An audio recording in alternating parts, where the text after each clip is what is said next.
Ignore the memes and the headlines. This meeting was a failure for Putin. Ever since Russia lost Europe as its biggest customer for its gas, Putin has primarily wanted one thing from China, and it's this Power of Siberia 2 gas pipeline, but it really hasn't worked out for Putin. In March 2023, Putin said, "Practically all parameters have been finalized," but he was lying. Later in October, Putin said everyone agrees with this project, but it still didn't go ahead. Now in 25, people are saying that with this memorandum of construction, China and Russia just changed the global energy game.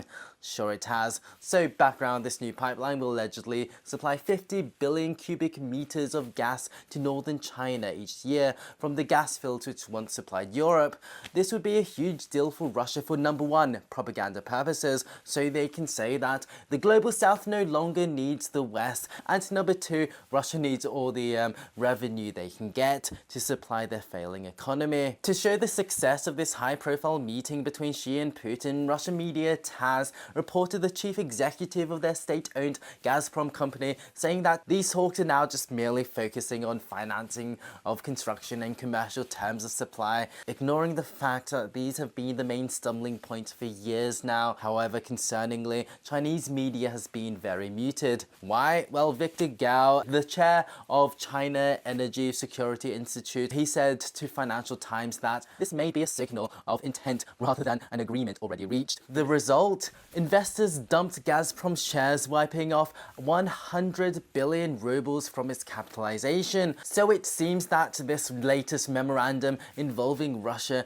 means just as much as the 1994 Budapest Memorandum, which was signed to keep Ukraine's territory intact. There's even more problems. Even if this pipeline was built, which would take a decade or more, the Chinese reportedly want to pay so little for the gas, the entire venture would barely be profitable at all, and the total volume of gas going to China would not come close to what used to flow to Europe. And with China moving away from natural gas anyway, it appears that China's real strategy is not to help Russia, but to actually just help prolong the war for as long as possible, which would weaken Russia, and constantly teasing this gas pipeline if they fall in line. And with this new leverage over Putin, China could send yet even more companies to extract resources from Russia's Far East. But what are your thoughts on Russia and China's relationship? Let me know in the comments below.